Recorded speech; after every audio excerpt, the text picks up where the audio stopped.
ఆంధ్రప్రదేశ్ రాష్ట్ర పోలీసు ఉద్యోగ నియామకాలకు సంబంధించి మెయిన్స్ రాత పరీక్ష ఫలితాలు జూన్ 10వ తేదీన విడుదలైన సంగతి తెలిసిందే.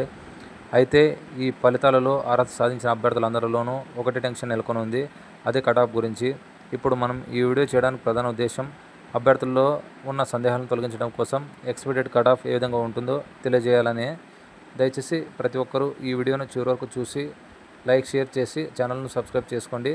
ఇక ముందుగా మనం మెయిన్స్ రాత పరీక్ష ఫలితాన్ని ఒకసారి చూసుకుంటే మొత్తంగా 37,600 మంది అభ్యర్థులు మెయిన్స్ రాత పరీక్ష రాస్తే వీరిలో 33,921 మంది అర్హత సాధించడం జరిగింది. అయితే వీరిలో పురుషులు 32,364 మంది పరీక్ష రాస్తే 29,211 మంది అర్హత సాధించారు. అదేవిధంగా మహిళా అభ్యర్థులకు సంబంధించి 5,236 మంది మెయిన్స్ రాత పరీక్ష రాస్తే వీరిలో 4,710 మంది అర్హత సాధించడం జరిగింది. ముందుగా వీరందరికీ శుభాకాంక్షలు తెలియజేస్తున్నాను. అదేవిధంగా ఇప్పుడు మనం ఈ నోటిఫికేషన్ విషయానికి వస్తే గతంలో ఉన్న నోటిఫికేషన్తో పోలిస్తే ఈ నోటిఫికేషన్లో పోస్టులు ఎక్కువ ఉన్నాయి. అదేవిధంగా అర్హత సాధించిన అభ్యర్థుల సంఖ్య తక్కువ ఉంది. గతంలో పోస్టులు తక్కువ, అభ్యర్థులు ఎక్కువ. ఈ విషయాన్ని కూడా ప్రతి ఒక్క అభ్యర్థి దృష్టిలో పెట్టుకోండి. ఇక అదేవిధంగా ఓవరాల్గా క్యాస్ట్ వైజ్ ఎంతమంది క్వాలిఫైర్ అనే విషయాన్ని ఈ పట్టికలో మీరు చూడొచ్చు. కట్ ఆఫ్ విషయానికి వస్తే ఓసీ కట్ ఆఫ్ అనేది మామూలుగా మనం సివిల్ కానీ ఏపీఎస్పీకి కానీ ఎప్పుడూ ఎక్కువగానే ఉండేది. అదేవిధంగా ఈసారి కూడా ఓసీ కట్ ఆఫ్ అనేది సివిల్ విషయానికి వస్తే ఎక్కువగా ఉండే అవకాశాలు ఉంటాయి. ఇక బీసీఏ విషయానికి వస్తే కట్ ఆఫ్ అనేది సివిల్తో పాటు ఏపీఎస్పీకి కూడా ఎక్కువగా ఉండే అవకాశాలు కనిపిస్తున్నాయి. అలాగే బీసీబీలో కూడా ఏపీఎస్పీ కావచ్చు, అదేవిధంగా సివిల్ కట్ ఆఫ్ కావచ్చు, ఎక్కువగానే ఉండే అవకాశం ఉంది. ఇక బీసీసీ విషయానికి వస్తే అభ్యర్థులు తక్కువ ఉండడం చేత వీళ్ళకు ఏపీఎస్పీ అలాగే సివిల్ కట్ ఆఫ్ అనేది చాలా తక్కువ ఉంటుంది. వీళ్ళలో క్వాలిఫై అయిన ప్రతి ఒక్కరికి జాబ్ వచ్చే అవకాశాలు ఎక్కువగా కనపడుతున్నాయి. ఇక బీసీడీ విషయానికి వస్తే క్వాలిఫై అయిన అభ్యర్థుల సంఖ్య చాలా ఎక్కువ ఉంది. వీళ్ళ కట్ ఆఫ్ కూడా ఏపీఎస్పీ సివిల్ రెండు ఎక్కువగానే ఉండే అవకాశం కనిపిస్తున్నాయి. ఇక బీసీ విషయానికి వస్తే ఇక్కడ అభ్యర్థులు కొంచెం తక్కువ ఉండడం చేత వీరికి కూడా కట్ ఆఫ్ అనేది ఏపీఎస్పీ సివిల్ తక్కువగానే ఉంటుంది. ఇక ఎస్సీ విషయానికి వస్తే క్వాలిఫై అయిన అభ్యర్థుల సంఖ్య ఎక్కువ ఉండడం చేత వీరికి సివిల్తో పాటు ఏపీఎస్పీ కూడా కొద్ది వరకు కట్ ఆఫ్ అనేది ఎక్కువగానే ఉంటుంది. ఇక ఎస్టీ విషయానికి వస్తే ఎస్సీతో పోలిస్తే కట్ ఆఫ్ విషయంలో వీళ్ళకు ఏపీఎస్పీ సివిల్ చాలా వరకు తగ్గే అవకాశాలు కనిపిస్తున్నాయి. ఇక ఈడబ్ల్యూఎస్ అనేది మనం ఒక కంప్లీట్ డేటా లేకపోవడం వల్ల వాళ్ళ కట్ ఆఫ్ విషయాన్ని మనం ఇక్కడ తెలపలేకపోతున్నాం. కాబట్టి ఈ విషయాన్ని అభ్యర్థులు గమనించాలి. ఓవరాల్గా చూసుకుంటే 32,364 మంది పురుష అభ్యర్థులకు గాను 29,211 మంది అర్హత సాధించడం జరిగింది. ఇక 5,236 మంది మహిళా అభ్యర్థులకు గాను 4,710 మంది అర్హత సాధించడం జరిగింది. ఇక ఏ సెంటర్ వైజ్గా ఎంతమంది క్వాలిఫై అయ్యారో మీరు పైన పట్టికలో చూడొచ్చు. అయితే అభ్యర్థులందరికీ నేను తెలిపే విషయం ఏమిటంటే గతంతో పోలిస్తే ఖచ్చితంగా సివిల్ కట్ ఆఫ్ కావచ్చు, అదేవిధంగా ఏపీఎస్పీ కట్ ఆఫ్ కావచ్చు, చాలా వరకు తగ్గే అవకాశాలు ఉంటాయి తప్ప పెరిగే అవకాశం అయితే ఉండదు. దయచేసి ఎవరు కూడా ఎటువంటి ఆందోళన చెందకండి. ఎందుకంటే గతంలో పోస్టుల సంఖ్య తక్కువ, అభ్యర్థులు ఎక్కువ. అయితే ఈసారి పోస్టుల సంఖ్య ఎక్కువ, అభ్యర్థులు తక్కువ. అభ్యర్థులందరూ ఈ విషయాన్ని ఖచ్చితంగా గమనించాలి. అందువల్లనే కట్ ఆఫ్ అనేది చాలా వరకు తగ్గుతుందనే విషయాన్ని నేను మళ్ళీ మీకు చెప్తున్నాను. ఇక ఏపీఎస్ఎల్ పిఆర్బి ఫలితాలు విడుదల చేసిన అనంతరం ఒక చేంజ్ అయితే మెయిన్స్ పరీక్షలో జరిగిందనే విషయాన్ని తెలపడం జరిగింది.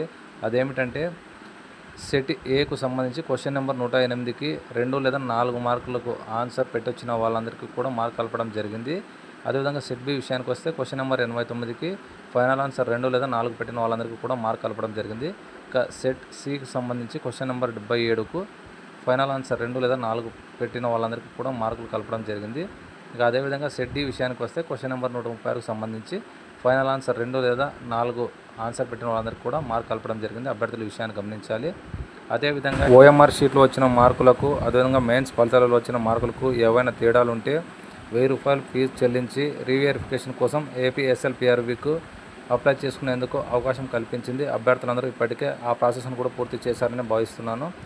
ఇక మనం ముఖ్యంగా గమనించాల్సిన విషయం ఏమిటంటే గతంలో ఉన్న పోస్టులకు ఈసారి ఉన్న పోస్టులకు చాలా తేడా ఉంది. అదేవిధంగా గతంలో ఉన్న అభ్యర్థుల సంఖ్యకు ఈసారి ఉన్న అభ్యర్థుల సంఖ్యకు కూడా చాలా తేడా ఉంది. దీని చేత ముఖ్యంగా ఇప్పుడు ఫైనల్ ఎక్స్పెక్టెడ్ కట్ ఆఫ్ అనేది మేము చేయడానికి మీరు ఇచ్చే డేటా అనేది ఖచ్చితంగా మాకు చాలా దోహదపడుతుందనే విషయాన్ని మీకు తెలియజేస్తున్నాను. అదేవిధంగా మీరు ఇచ్చే డేటా ఆధారంగా మేము మీకు చెప్పబోయే ఎక్స్పెక్టెడ్ కట్ ఆఫ్ కూడా ఖచ్చితంగా ఇంచుమించు ఫైనల్ కట్ ఆఫ్కు సూటబుల్గా ఉంటుందనే విషయాన్ని తెలియజేయడం కోసం ఈ వీడియో చేస్తున్నాను. దయచేసి అభ్యర్థులందరూ సహకరిస్తారని ఆశిస్తున్నాను. ఇక మనం చివరిగా ఒక ముఖ్యమైన విషయాన్ని మాట్లాడుకోవాలి. అది ఏమిటంటే ఏపీ ఎస్ఎల్పిఆర్బి మెయిన్స్ రాత పరీక్ష ఫలితాలను విడుదల చేసిన రోజున అభ్యర్థులందరికీ ఒక ముఖ్యమైన సూచన చేసింది.